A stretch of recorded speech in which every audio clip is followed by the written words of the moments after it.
तब्बल 6000 वर्षांपूर्वी घडून गेलेल्या रामायणाचा महाकाव्य रूपात वाल्मिकी ऋषींनी लिहिलेला पवित्र ग्रंथ म्हणजे रामायण, जे आजच्या युगात सुद्धा एक आदर्श ग्रंथ आहे, जे नातेसंबंधाच्या कर्तव्यांचे चित्रण करते. आदर्श मुलगा, भाऊ, पती, पत्नी, सेवक, राजा अशा पात्रांचे चित्रण करणारा हा पवित्र ग्रंथ म्हणजेच रामायण. तर याच ग्रंथातील वनवास आणि सीताहरण या भागाला प्रत्यक्षात अनुभूती मिळते ती नाशिकमधील तपोवन, पंचवटी, सीतागुफा, रामकुंड येथे जाऊन.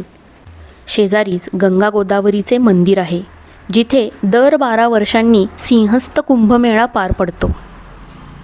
रामकुंड येथून हा प्रवास सुरू होऊन तो तपोवन, गोराराम मंदिर, कपालेश्वर मंदिर, काळाराम मंदिर आणि सीतागुफा येथे येऊन संपतो.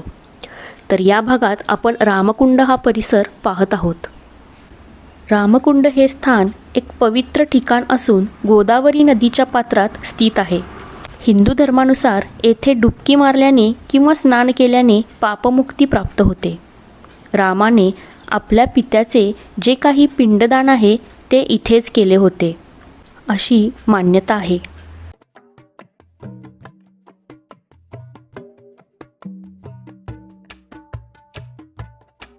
मुख्य रामकुंड आहे. हां. आता जो रामकुंड का?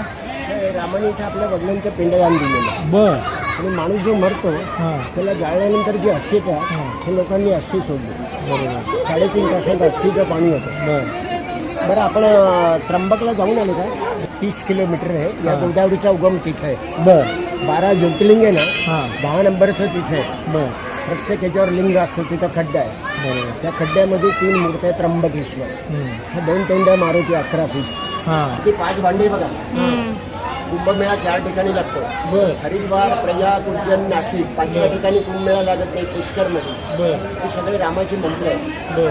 यमुना पश्चिमेकडे जाते, बरोबर. भागीरथी उत्तरेकडे जाते, ही गोदावरी दक्षिणेकडे जाते. बरोबर. हे मंदिर 12 वर्षात उघडतं. 12 वर्षात कुंभमेळ्याला कसं इसलिए असते ते? सिंह राशीचं मंदिर आहे. काळ्या पाषाणाचे सिंह राशीची मूर्ती. 12 वर्षातलं एक वर्षभर उघडं असतं. वर्षात आपला वाढदिवस असतो म्हणून कार्तिक पौर्णिमेला देव दिवाळीला हे मंदिर उघडं असतं. बर.